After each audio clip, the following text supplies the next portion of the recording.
Ghazipur border पर कृषि कानूनों के खिलाफ किसानों का आंदोलन अभी भी जारी। मुजफ्फरनगर में किसान महापंचायत के बाद बढ़ी भीड़। राकेश टिकैत के लिए पानी लेकर आ रही महिला किसान। लक्ष्मीनगर थाना पुलिस के हाथ लगी बड़ी कामयाबी। 26 जनवरी को हुई चोरी को सुलझाया। 3 आरोपी गिरफ्तार कर बरामद किया करीब 70 लाख का कैश और सोना।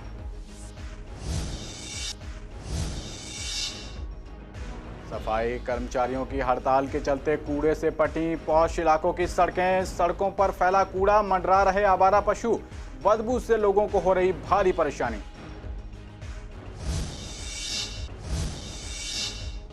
एक फरवरी को संसद में पेश होगा आम बजट। संवाददाता अहरार चौधरी ने जानी जनता की उम्मीदें। जुडिशियल, एजुकेशनल मेंबर्स और सीएसए की बात। बोले एजुकेशनल मेंबर, दिव्यांगों और थर्ड जेंडर को बजट में मिले राहत। और कोरोना मरीजों के इलाज के साथ अब पढ़ाई का केंद्र भी बनने जा रहा राजीव गांधी अस्पताल। आने वाले सत्र में शुरू हो जाएगा कार्डियोलॉजी का कोर्स। बोले डायरेक्टर, बढ़ाया जाएगा मौजूदा फैकल्टी का कॉन्ट्रैक्ट।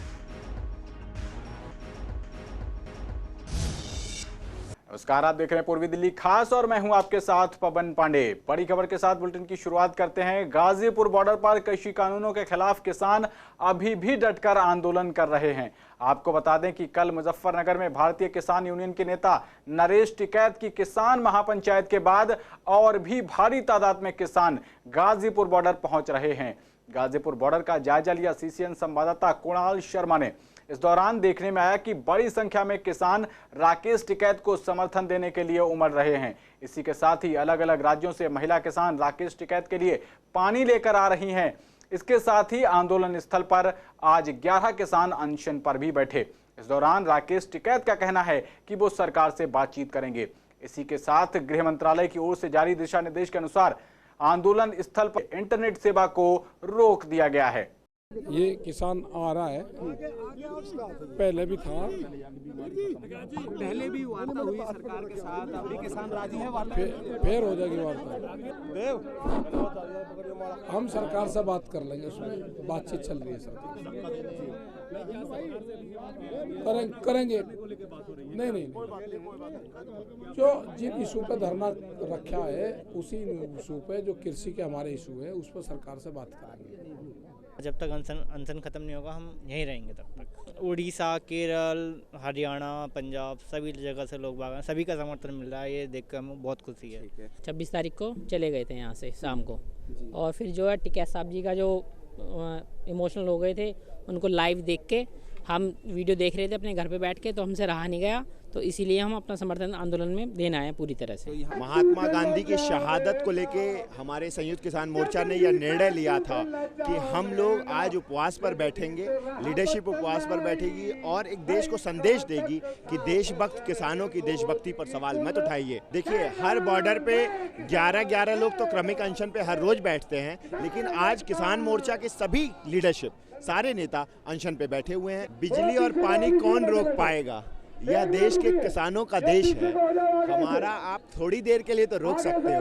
अगर हमने अनाज और पानी और दाना रोक दिया, दूध रोक दिया, तो सोचिए शहर का हाल क्या होगा। लेकिन गांव जिम्मेदार हैं, किसान जिम्मेदार हैं, क्योंकि ये देश उनका है और देश के सारे नागरिक उनके हैं। हमारे भाई देश की सीमा की सुरक्षा करते हैं और हम ही देश के पेट की सुरक्षा करते हैं। किसानों का आंदोलन अभी भी जारी है और ऐसे में हम गाजीपुर बॉर्डर पर मौजूद हैं और यहाँ पर आज कुछ जो किसान हैं वो अनशन पर बैठे हैं। आप मेरे पीछे देख सकते हैं कि ये स्टेज पर ये जो किसान बैठे हैं आज ये अनशन पे बैठे हैं। कल जो हमारी मुजफ्फरनगर पंचायत हुई उसमें भी किसानों ने यही निर्णय लिया कि हमारा आंदोलन जब तक हमारी समस्या का समाधान नहीं सरकार करती, जब तक तीनों अध्यादेश वापस नहीं करती, एमएसपी पर कानून नहीं बनाती और कम रेट पर खरीदने वाले के खिलाफ सजा का प्रावधान नहीं करती, तब तक आंदोलन जारी रहेगा।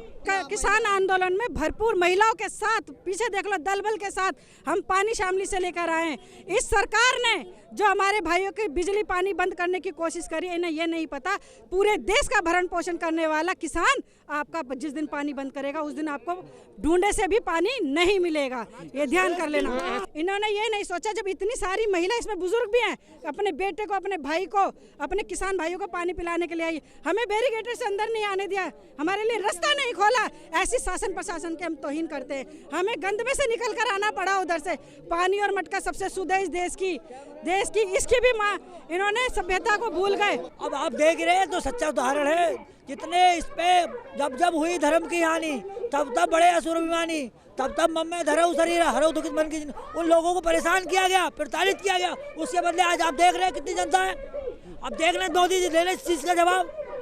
तो खबरों में आगे बढ़ते हैं। पूर्वी दिल्ली के लक्ष्मीनगर थाना पुलिस के हाथ बड़ी कामयाबी लगी है। पुलिस ने पूर्वी दिल्ली के लक्ष्मीनगर इलाके में 26 जनवरी को हुई चोरी की घटना को सुलझा लिया है। आपको बता दें कि पुलिस ने 3 आरोपियों को गिरफ्तार कर लिया है और आरोपियों के पास से 69.55 लाख रुपए कैश और गोल्ड भी रिकवर किया है। इसके साथ ही चोरी के वक्त इस्तेमाल की गई एक स्कूटी भी बरामद की है। बताते चलें कि पुलिस के हाथ 3 चोर लगे हैं। चोरों की पहचान 37 साल के अर्जुन वर्मा, 42 साल के संजय ग्रोवर और 42 साल के ही विनोद कश्यप के रूप में हुई है। तो खबरों में आगे बढ़ते हैं। साफ सुथरे दिखने वाले पौष इलाके की सड़कें कूड़े से पटी हुई नजर आ रही हैं। सफाई कर्मचारियों की हड़ताल के चलते कूड़ा न उठने से ये हाल हुआ है। कॉलोनियों में रखे कूड़ेदान भर गए हैं। बदबू और गंदगी की वजह से लोगों को परेशानी हो रही है। दूसरी तरफ मांगे पूरी न होने के कारण सफाई कर्मचारियों की यूनियंस पीछे हटने को तैयार नहीं है। पूर्वी दिल्ली के चंद्रनगर में गंदगी का अंबार लग गया है, जिससे लोगों के आने जाने का रास्ता ब्लॉक होने लगा है और स्थानीय जनता को भारी परेशानियों का सामना करना पड़ रहा है। कूड़े से बदबू निकल रही है और वातावरण को प्रदूषित कर रही है। इसी के साथ आवारा पशु कूड़े पर मंडरा रहे हैं, जिससे कूड़ा सड़कों पर फैल रहा है। ऐसे हालातों में जनता को या तो कूड़े के ऊपर से गुजरना पड़ रहा है या फिर उनको रास्ता बदलकर लंबा रूट लेना पड़ रहा है, जिससे उनके वक्त और फ्यूल की भी बर्बादी हो रही है। वहीं लोगों का कहना है कि कर्मचारियों को सरकार वेतन दे। उन्होंने कहा कि सरकार आपस में लड़ती है और परेशानी जनता को होती है। आज जब ये परिस्थिति देखते हैं तो अपने आप में बहुत ज़्यादा दिक्कत होती है, चाहे वो बड़े हों, चाहे बुजुर्ग हों, चाहे बच्चे हों, चाहे माताएं हों, चाहे बहनें हों। वो सड़क से इधर से उधर नहीं जा सकते और कभी भी घर से बाहर निकलते हैं तो बीमारियां साथ लेकर घर में वापस आते हैं। आज हम चाहे वो दिल्ली सरकार हो, चाहे वो भाजपा की नगर निगम सरकार हो, उनसे ये मांग करते हैं कि जो ये बेचारे सफाई कर्मचारी हैं, चतुर्थ श्रेणी के कर्मचारी हैं, या जो एडोक पे टीचर हैं, या परमानेंट नगर निगम के टीचर हैं, या हॉस्पिटलों में काम करने वाले डॉक्टर्स हैं, सबसे पहले उनकी 5-5, 6-6 महीने की जो तनख्वाह रुकी हुई है वो तनख्वाह दी जाए। साथ ही साथ इन लोगों की जो रिटायर हो चुके हैं बेचारे और अपना गुजारा नहीं कर पा रहे नगर निगम के कर्मचारी, उनकी पेंशन दी जाए और उनके जो मेडिकल के बिल हैं उनको दिया जाए। गंदगी की वजह से हमारे घरों का कूड़ा जो है वो नहीं उठ पा रहा, क्योंकि अगर वो उठाने वाली आती है वो कहती है हमें वहाँ फेंकने नहीं दे रहे, क्योंकि ढेर के ढेर अंबार के अंबार लगे हुए हैं। इस वजह से वो मना करते हैं, तो वो घरों का कूड़ा भी नहीं जा पा रहा। और जो सड़कों की हालत है वो आप देख ही रहे हैं, बद से बदतर हो चुकी है। इस टाइम कूड़ा उठाने वाले हैं नहीं, क्योंकि कर्मचारियों को उनका पैसा दिया नहीं जा रहा, वो हड़ताल पर बैठे हुए हैं। यहाँ पे 15 दिन से जो कूड़ा ऐसे पड़ा हुआ है, रास्ता बंद है, आने जाने की परेशानी हो रही है। छोटे रोड हैं, उन पे आना जाना हो रहा है। मेन रोड ये भगत सिंह रोड है मेन। यहाँ कोई भी पड़े आदमी जा नहीं सकता, गलियों में से घूम के जाना पड़ता है। गलियाँ बंद पड़ी हैं, गाड़ियाँ खड़ी होती हैं जी। वो बहुत ज़्यादा परेशान है। एक तो गंदगी है, दूसरे बीमारियाँ हैं। लोग यहाँ पे आके लड़ाई झगड़े करते हैं, कहते हैं हम कूड़ा फेंक रहे हैं, हम यहाँ फेंक नहीं देते लोग, इसलिए सब कहते हैं इसकी सफाई कराई जाए जो भी ये कर्मचारी। कूड़ा दिल्ली, जी हाँ, ना सिर्फ पूरी दिल्ली की बल्कि जो हालत है वो पूर्वी दिल्ली की भी कुछ इसी तरीके की है। यहाँ पर दिखा रहे हैं आपको नज़ारा। यहाँ जो कूड़ा है उसका अंबार नहीं कहेंगे बल्कि ऐसा भी कहा जा सकता है, क्योंकि वो कहना गलत नहीं होगा कि मिनी गाजीपुर जैसी स्थिति जो है वो अब सड़कों पर नज़र आने लगी है। हर चौराहे पर इस तरह के हालात बनते गए हैं और ये सिर्फ इस कारण से है क्योंकि कर्मचारी जो हैं इन दिनों हड़ताल पर हैं। उनकी जो बकाया राशि है और कई ऐसी मांग डिमांड है जिसे निगम के द्वारा पूरा नहीं किया जा रहा है और उसकी वजह से जो स्थानीय लोग हैं, जो आम जनता है, वो इस तरीके के हालातों को फेस करने के लिए मजबूर हो गई है। फिलहाल ये नज़ारा किसी एक इलाके का नहीं, बहुत से पूर्वी दिल्ली के ऐसे चौराहे, बहुत से ऐसे इलाके हैं जहां पर इसी तरीके की जो तस्वीर है वो नज़र आ रही है। लेकिन सबसे बड़ी बात यह है कि जो इलाके के लोग हैं इन दिनों बेहद परेशान हैं। यहाँ कॉलोनी है, लोग रहते हैं और उनके घरों के बाहर और गलियाँ जो हैं वो इस तरीके से कूड़े के अंबार से भरी पड़ी हैं। फिलहाल ये देखना होगा कि आने वाले समय में कब और कैसे ये जो हालात हैं वो सुधर पाएंगे।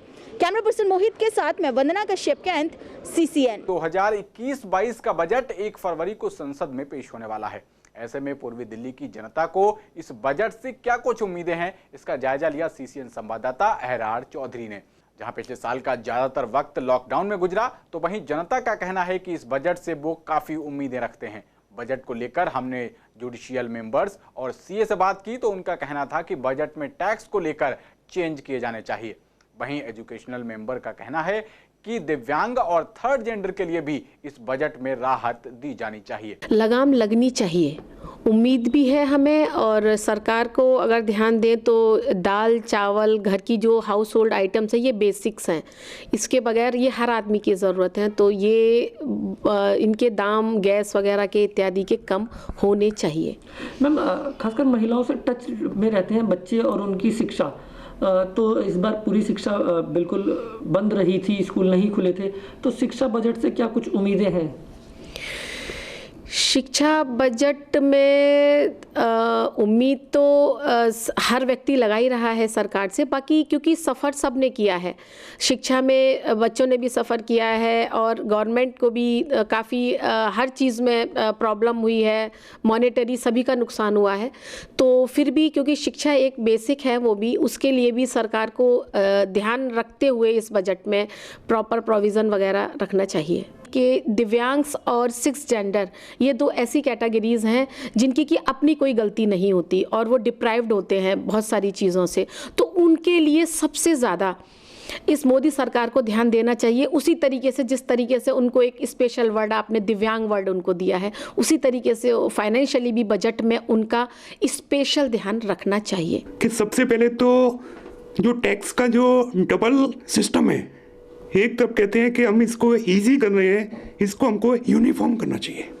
यूनिफॉर्म इन द सेंस कि इसमें जो इतने सारे डिफरेंसेस हैं, सोचने में टाइम लग जाता है, एक एम्प्लॉय को बहुत सारी प्रॉब्लम्स होती हैं समझने में, इसको पहले तो यूनिफॉर्म होना चाहिए। सेकंड, इसकी जो स्लैब है टैक्सेशन की, टैक्स की, इनकम टैक्स स्लैब है, उसको इंक्रीज करें, जिससे एक सैलरी वाला जो एम्प्लॉय है उसको थोड़ा फ्रीडम मिल सके।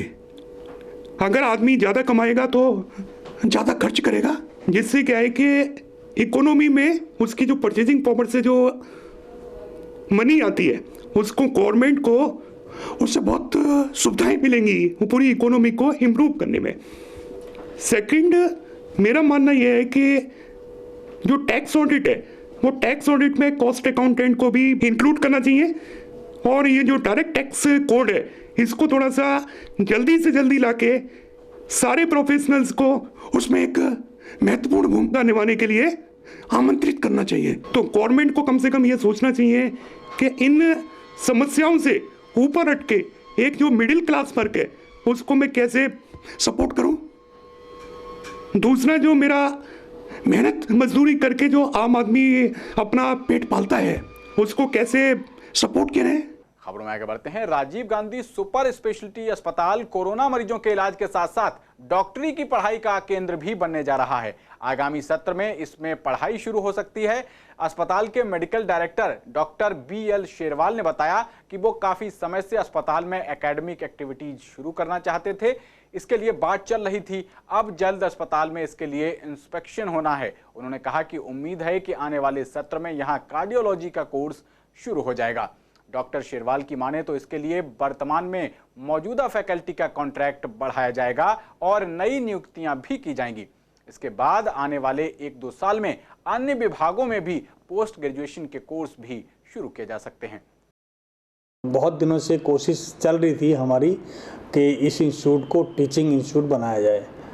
हम NMC और नेशनल बोर्ड ऑफ एग्जामिनेशन दोनों को हम कोशिश कर रहे हैं कि उनके हिसाब से अप्रोच किया जाए कि कौन सी फैसिलिटी हम जल्दी से जल्दी शुरू कर सकते हैं। नेशनल बोर्ड ऑफ एग्जामिनेशन ने अभी कार्डियोलॉजी में असेसमेंट के लिए टीम का गठन किया है और बहुत जल्द हमारा कार्डियोलॉजी डिपार्टमेंट की असेसमेंट होगी और मुझे उम्मीद है कि हमें कुछ सीट्स कार्डियोलॉजी में DNB की मिलेगी और उसके कारण फ़ायदा ये होगा कि हॉस्पिटल में डीएनबी स्टूडेंट्स का आगमन होगा और उसके बाद इंस्टीट्यूट को एक टीचिंग इंस्टीट्यूट बनने में मदद मिलेगी और पेशेंट केयर में भी उससे फ़र्क पड़ता है। और साथ में जो हमारे एट्रिशन रेट है फैकल्टी का बहुत ज़्यादा है, तो मुझे लगता है जैसे ही टीचिंग शुरू होगी तो हमारे पास क्लिनिशियंस जो हैं वो ज़्यादा संख्या में आना शुरू होंगे और वो स्टे भी करेंगे, मेरा ये मानना है। और धीरे धीरे करके अब डीएनबी के बाद हम डीएम या एमसीएच के ऊपर शिफ्ट करेंगे और मुझे अगले 3-4 साल के अंदर उम्मीद है कि हम ये कोर्सेज शुरू कर पाएंगे और उसके कारण पूरे इंस्टीट्यूट का कल्चर जो है वो एक एकेडमिक इंस्टीट्यूट होगा, जैसे कि दिल्ली सरकार में दूसरी इंस्टीट्यूट है जैसे जीबी पंत हॉस्पिटल है। तो हम कोशिश करेंगे कि जल्दी से जल्दी हमारे चाहे वो डीएनबी हो या एमडी हो, डीएम हो या एमसीएच कोर्सेज हो वो शुरू हो जाए। सर हॉस्पिटल ने कितनी तैयारी की हुई है या उसके लिए कोई बिल्डिंग अलग बनाई जाएगी इंस्टीट्यूट्स के लिए? नहीं, पोस्ट ग्रेजुएट कोर्सेज के लिए ये बिल्डिंग पूरी तरह से सक्षम है। ओरिजिनली जो इस बिल्डिंग का इंफ्रास्ट्रक्चर है वो उसी हिसाब से बना हुआ है और मुझे बड़ा फ़ख्र होता है कि Rajiv Gandhi super speciality hospital में पोस्ट ग्रेजुएट टीचिंग या सुपर स्पेशलिटी टीचिंग शुरू करने के लिए इंफ्रास्ट्रक्चर में हमारे पास पूरी तरह से जो फैसिलिटी चाहिए वो अवेलेबल है। रुख करते हैं अगली खबर का। पूर्वी दिल्ली के कांति नगर में निगम के प्राइमरी स्कूल का बीजेपी प्रदेश अध्यक्ष आदेश गुप्ता ने उद्घाटन किया। इस दौरान उन्होंने सीसीएन से बात करते हुए कहा कि दिल्ली नगर निगम के स्कूल दिल्ली सरकार के स्कूलों से बेहतर काम कर रहे हैं और प्राइवेट स्कूल से भी बच्चे निगम के स्कूलों में एडमिशन ले रहे हैं। सीसीएन संवाददाता वंदना कश्यप कैंथ ने जब निगम के स्कूलों के टीचर्स की सैलरी को लेकर सवाल किया तो उन्होंने सफाई देते हुए दिल्ली सरकार पर ठीकरा फोड़ दिया। वहीं क्षेत्र की पार्षद और हेल्थ कमेटी की चेयरपर्सन कंचन माहेश्वरी का कहना था कि स्कूल की बिल्डिंग रेनोवेट की गई है और इसमें करीब 2.25 करोड़ रुपए की लागत आई है। 2.25 लाख बच्चे जो निगम के पूर्वी दिल्ली निगम के स्कूलों में पढ़ते हैं, विपरीत परिस्थितियों में बहुत अच्छा काम किया है।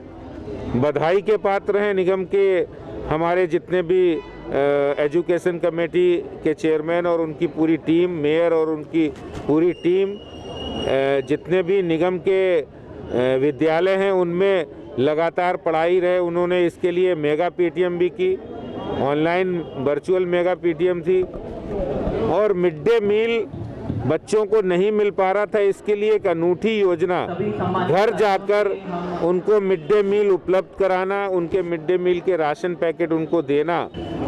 ये बात सही है कि निगम बहुत अधिक जो दिल्ली सरकार फंड पिछले 6 वर्षों में निगम का फंड रोक के रखा है और वो लगातार एक नहीं 6 मदों में वो फंड की कटौती करते रहे हैं और 6 मद तो ऐसे हैं जो दिल्ली सरकार ने पिछले 6 साल में काट दिए हैं, बिल्कुल जीरो कर दिए। हम बहुत जल्दी निगम में निगम के जो हमारे कर्मचारी हैं उनको वेतन भी देंगे और सरकार ने बहुत ही दिल्ली सरकार बहुत ही भेदभावपूर्ण तरीके से काम कर रही है।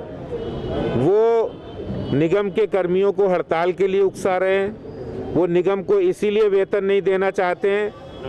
मैं आपसे पूछना चाहता हूं, आप लोगों के माध्यम से जनता के सामने भी एक प्रश्न रख रहा हूं कि अरविंद केजरीवाल के आने से ही हड़ताल क्यों हुई है?